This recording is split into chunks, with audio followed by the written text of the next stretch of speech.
힘이란 무엇일까요? 우리는 일상에서 힘이라는 단어를 많이 사용합니다. 힘들다. 아이고 힘들다. 돈 버느라 힘들다. 학교 가느라 힘들다. 오늘도 역시 힘들다. 하지만 과학에서 얘기하는 힘의 개념은 조금 다릅니다. 과학에서 힘은 물체의 형태나 운동 상태를 변화시키는 물리량이죠. 여기 호두가 있습니다. 당신이 주먹으로 호두를 내리친다면 호두가 깨지던 당신 주먹이 깨지던 둘 중 하나가 깨지겠죠. 물체의 형태가 변하게 됩니다. 그리고 멈춰있던 호두는 어디론가 튀어나갈 수도 있습니다. 물체의 운동 상태가 변하였습니다. 이처럼 힘은 물체의 형태나 운동 상태를 변화시킵니다. 힘을 표현할 때는 화살표로 표현합니다.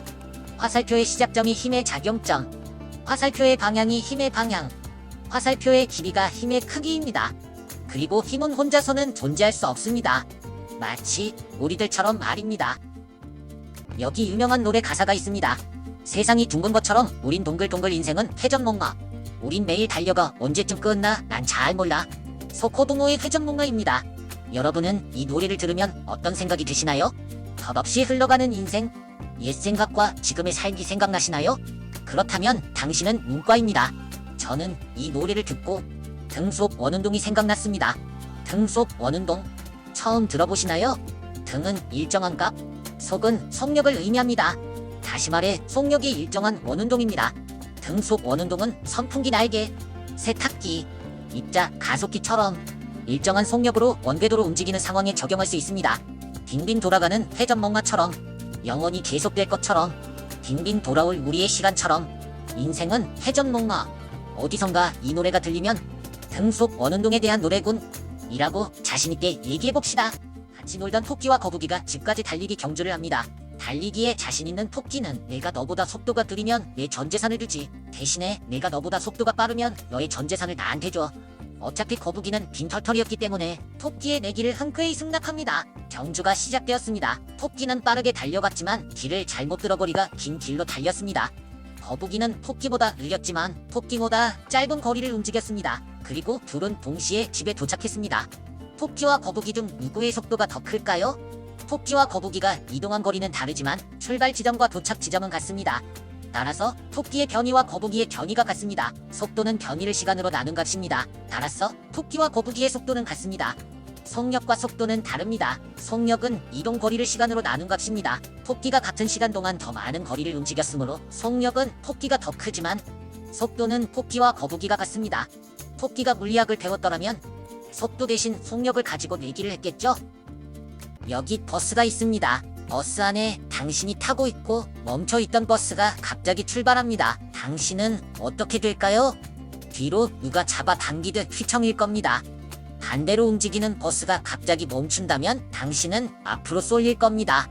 버스가 출발하거나 멈출 때 누가 당신에게 힘을 작용한 것일까요? 사실 당신에게 작용한 힘은 없습니다. 관성 때문이지요. 관성이란 물체에 작용하는 알짜 힘이 없을 때 물체의 운동 상태를 유지하려는 성질입니다. 버스가 갑자기 출발하면 멈춰있는 당신은 정지하려는 관성이 있기 때문에 버스가 움직여도 그 자리에 있으려고 합니다. 버스가 갑자기 멈추면 움직이던 당신은 움직이려는 관성이 있기 때문에 버스가 멈춰도 계속 움직이려고 합니다. 다시 말해 누군가 당신을 잡아당기는 것 같지만 사실 힘이 아니라 관성이라는 성질 때문입니다. 참고로 관성은 질량이 클수록 크답니다. 당신의 관성의 크기는 얼마인가요? 여기 돌덩어리가 하나 있습니다. 지붕 위에서 떨어뜨리면 어떻게 될까요? 네, 경찰에 잡혀갈 것입니다. 그래서 낮은 위치에서 떨어뜨리겠습니다. 돌덩이는 아래로 움직입니다. 그리고 내려갈수록 점점 빨라질 겁니다. 만약 저항이 없다면 돌덩이는 일정한 가속도를 가지고 움직입니다. 이런 움직임을 등가속도 운동이라고 합니다. 등가속도 운동을 표현하는 세 가지 식이 있습니다. S는 변이, V는 속도, A는 가속도, T는 시간입니다. 첫 번째 식은 가속도의 정의에서 나옵니다.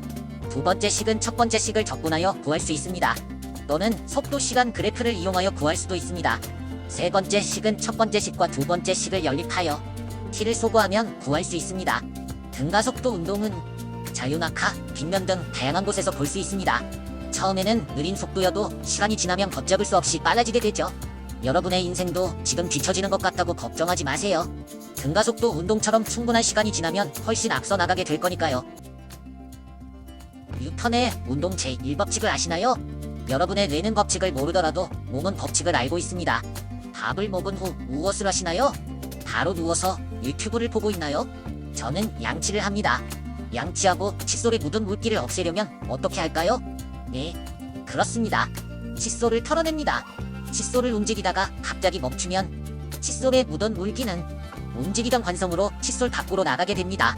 이처럼 움직이는 물체는 계속 움직이고 반대로 멈춰있는 물체는 계속 멈춰 있으려는 것을 뉴턴의 운동 제1법칙이라고 합니다. 이불에 있는 먼지를 털 때, 달리고 있는 사람에게 갑자기 태클을 걸 때도 같은 원리로 설명할 수 있습니다. 멈춰있는 물체를 움직이게 하려면 힘이 필요합니다. 움직이던 물체가 계속 움직이는 게 더 쉽지요. 지금 누워만 있는 여러분들도 움직여볼까요? 무엇이든 시작하면 관성에 의해서 더 쉽게 풀릴 수 있을 거예요.